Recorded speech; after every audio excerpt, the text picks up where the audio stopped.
So hey everyone, welcome back to Rebecca's Colouring Arts and Crafts. So today I just wanted to do a book review of The Kingdom of Copper by S.A Chakraborty. You will have noticed, I think it was a couple of weeks ago now, I posted a book review of The City of Brass by S.A Chakraborty, which was book 1 in the Diva series. This is book 2 of the Diva series, The Kingdom of Copper. I'm currently basically just about finished it. I've got about 33 pages left, and boy, am I loving this series. From what I know, it is not a young adult series, but it's actually an adult book series, a fantasy series based around, from what I saw briefly, it's something to do with Islamic or Islam, I think it is. Well, I think that's based on what they've based the cities and the way the landscapes are and stuff. The reason I'm currently reading these books is because I received book 3, The Empire of Gold by S.A Chakraborty from HarperCollins Australia in exchange for a review. So it was kind of a good opportunity for me to finally get to read this series that I've been wanting to read for a long time, and also get the chance to review book 3. So I'm working towards getting to book 3 now, and then I can sort of work towards well, obviously I'll be going into other review books and stuff that I need to read because I really do love doing this, but it does take a while with hand and wrist. You'll notice I've sort of done fixer-up jobs because it's starting to break a little bit and stuff, but yeah. I'm just recording this on my bed at the moment where I'm staying temporarily. But yeah, so I am really loving the Diva series. I am so grateful and glad that I managed to get the Fairy Loot signed set of this series, because I'll just say wow. So I'm loving our characters, which I think I went into last time. Our characters of Ali, Nahiri. I don't know if I went into Gasahan, the king, and all of that, but it sort of doesn't really go into his storyline. He's just sort of part of it. Same with Montadir, who is the Emma of the kingdom kind of thing. But our main characters that it's based around, from what I've noticed so far, is Nahiri, Ali, and Dara.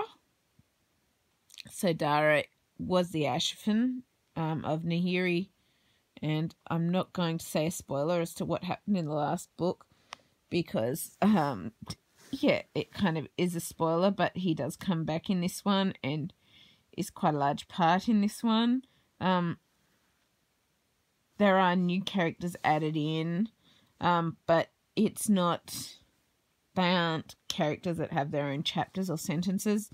That what I love about it is that she really sort of builds on the current characters we've been reading from their point of view in book 1. So I love that it continues with Nahiri and Ali, but it also adds in, and you start learning more about Dara and his life and his situation and what sort of happened to him. And I love the fact that we learn that. I think Nahiri and Ali are probably my favourite characters. Nahiri is, from what I told you, a Nahid healer, or Nahid, basically, from what I know, the daughter of Manazar or Rustrum. I think at the moment it's saying she's the daughter of Manazar. And Ali is the son of Gasahan al-Qatani and Queen Hatset, his wife, basically. But Ali also has features of the married and ancient race of water people kind of thing, which happened, and I'm not going to go into that side of things either, happened in the end of the last book in our final sort of situation of things as it happened. Ali has actually been through a lot and grown a lot, and in this book too, they've worked together, like him and Nahiri. They've sort of built the hospital that Nahiri wants, and they're trying to fight for not just the Devas, but also for the Shafit, which are basically like half-bloods. And yeah, I really don't know how to explain this book. It's like there is so much that goes on that's like, wow, wow, wow. And you just really need to take a moment to sort of stop and think about that. And I've just read over 200 pages today. Even though my hand and wrist is playing up, I'm still trying to read just because it's something to do. But it's like my brain is still trying to format everything that's happened, because it's like there's so much that happens, but the story is really well paced and really good, and it's like there's never a boring moment in it. It's like you just want to keep turning one page after the other page after the other page after the other page, and it's... I just can't say how much I am loving this book series and how glad and grateful I am that I actually was able to get the exclusive exclusive edition of the Diva Bad series from Fairy Loot. I feel so lucky and grateful that I got those, because it's like, I really wasn't expecting to love this series so much. Like, I've wanted to read it for ages and heard tons of good reviews and stuff about it, but I've never actually gotten the chance to read it yet, and I feel so lucky I finally got that opportunity thanks to HarperCollins offering book 3 in exchange for review, and I did get a hardcover copy of book 3 just purchased out of my own money, obviously, because I wanted to have a matching hardcover edition for the others as well as the paperback.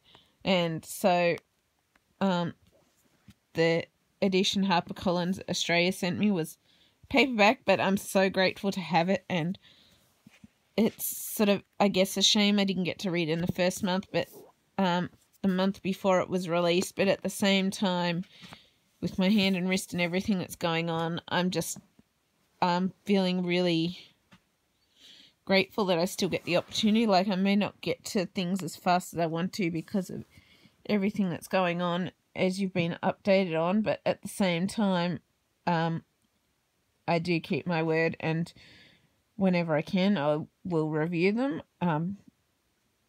and obviously send them the reviews. Yeah, I'm really, really I'm so grateful that I got the opportunity to finally read this book series, because I received a review book copy in exchange for it. And yeah, it means so much to me, because I really am loving this series so much. I would definitely highly recommend it. The plot, the world building, the characters, the storyline, just the way the worlds are described, and like the way the magic works, and it's, I don't know, it's just, I guess I'm a bit mind blown, so I'm sort of recording this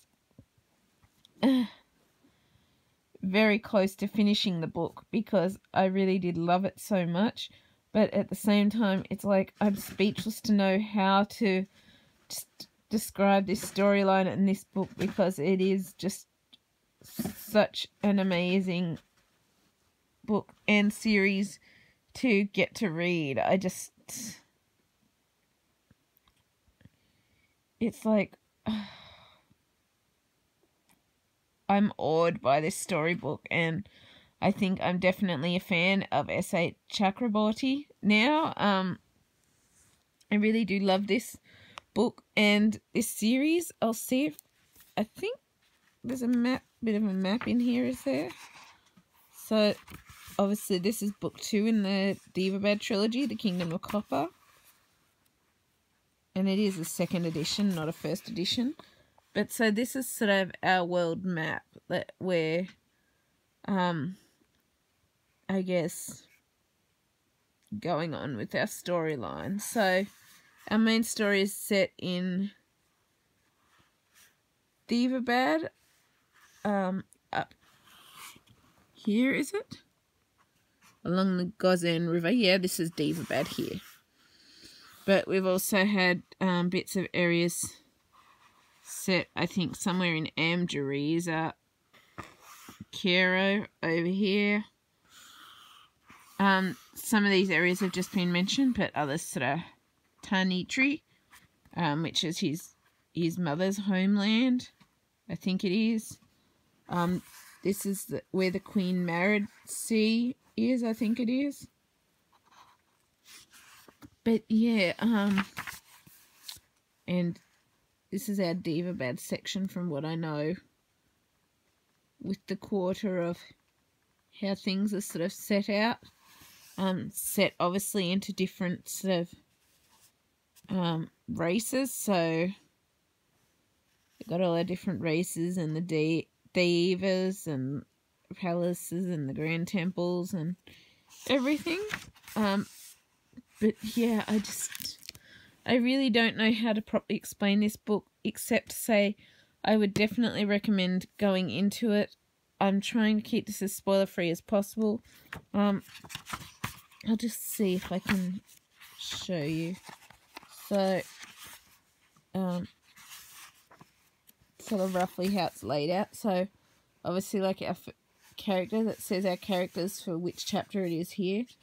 So, but in the prologue, it's Ali. And I sort of don't want to spoil things either, because I really think you should go into this knowing that it is an amazing storyline, but at the same time, it is like very hard to explain it. So these are what our main chapters look like. So we've got like Nahiri and Ali, and obviously Dara as well.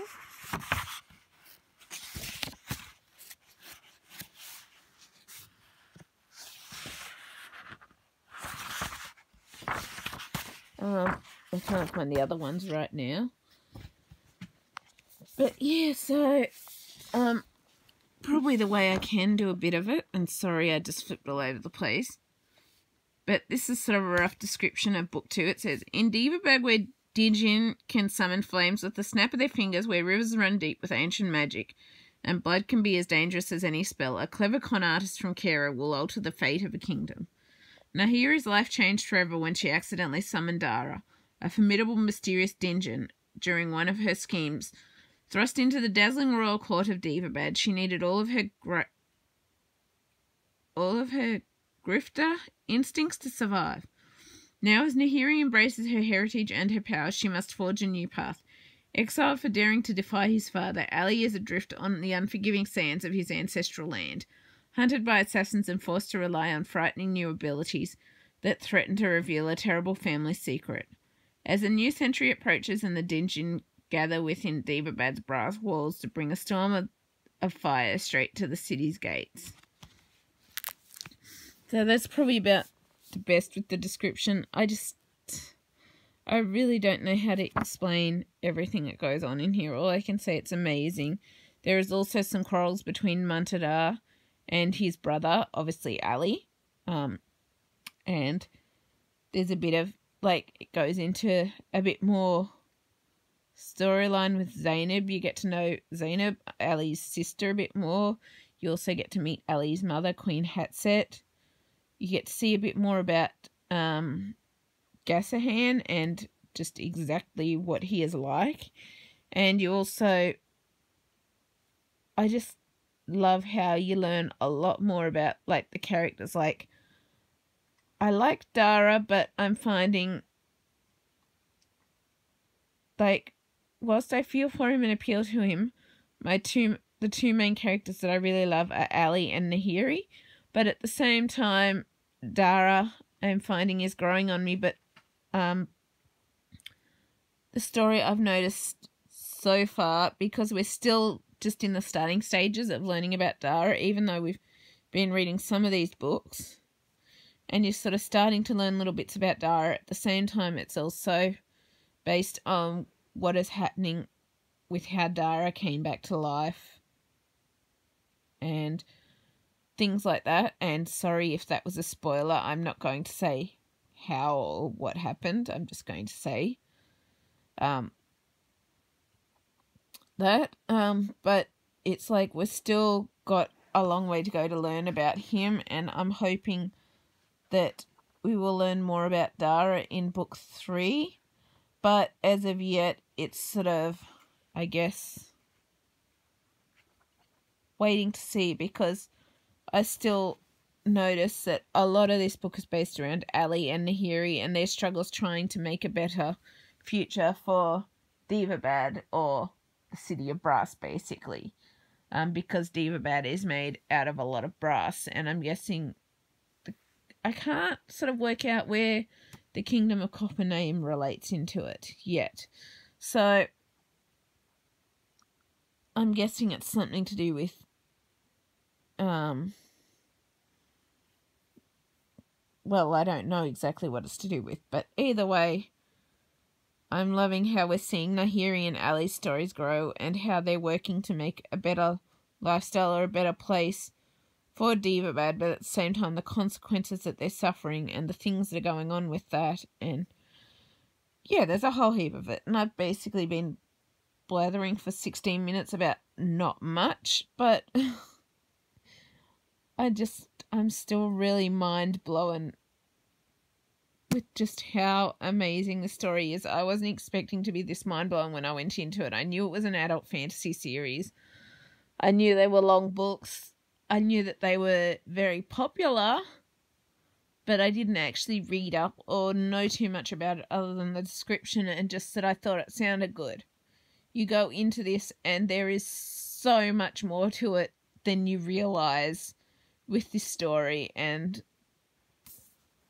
the fact that it is, I think, based around a different sort of culture, which from what I saw in the back briefly when I was looking at it, it's based around the Islamic culture. And I'm guessing that relates to it in the way of how Divabad has their prayer systems and all of that sort of stuff. And yeah, it's just, there is so much more to it than you realise, and I definitely recommend. Well, you may know more than you realise, but if you go into this without knowing much, your mind will be like mine, where it's basically like, OMG, I'm just really trying to comprehend how all of that works together. But yes, I hope you've enjoyed this anyway. If you have, please leave a like, subscribe, comment. I always love hearing from you. I've tried to keep this as spoiler-free as possible, but I know I haven't really gone into much about the book or the series so much with this one, because I'm trying to keep it, I guess, spoiler-free to a certain extent, but also just the way it's worked out. This is exactly how my brain is feeling right now reading this. Like, I've only just put this down for tonight, and it's like 2 a.m. or after, and I'm just trying to comprehend everything that just went down in this book, and I love it so much. I just want to sit here and just, like, I'm noticing the more I see of Dara's side of the things, the more I'm loving the character of Dara and the way he works and stuff like that. But the way Nahiri and Ali's story is working out, it's so touching, and I'm really, I guess you could basically say, falling in love with the characters, with our 3 main sides of the story, or characters that we're seeing in this book. And I feel so lucky that I get to review book 3, and that I finally got the chance to sit down and read this book, because as you all know, I have been putting my review books first, and I'm just mind blown with how amazing this book is. It is so much better than even I was expecting, and I'm so excited for my Fairyloot editions that I'll be receiving in August or September. Sometime they'll be being sent in August or September, because I managed to get the set in the second series, and that was thanks to a friend doing that for me, because I couldn't get online. And I'm so happy right now, and yeah, I wasn't expecting it to be so good. So I would have definitely highly recommend picking up this series, especially if you enjoy adult fantasy. I think a teen or whatever could possibly read the series if they wanted to. I definitely haven't noticed anything that would be stopping a teenager from reading it, I guess you could say, just because of the fact that I guess it's not specifically like got adult themes or anything in it. There still is, even though it's considered an adult fantasy, there is the fact that the themes, like, whilst there's some blood and stuff like that, and like decent descriptions of things, I still think it would possibly be okay for a teenager to read, just because it doesn't seem overly, like, whilst it does have descriptions of like procedures or things that are occurring with like surgical procedures, that sort of thing, I don't think it's particularly anything that's overly inappropriate for teenagers in this series. And yeah, I can't recommend enough to pick up this series. It is so amazing. I love it so much. I'm so glad that she didn't change this book to different characters. I'm glad that we sort of got to explore our characters from book 1 even more. And yeah, I hope you've enjoyed this book review. If you have, please leave a like, subscribe, comment. I always love hearing from you, and I will see you later. Bye.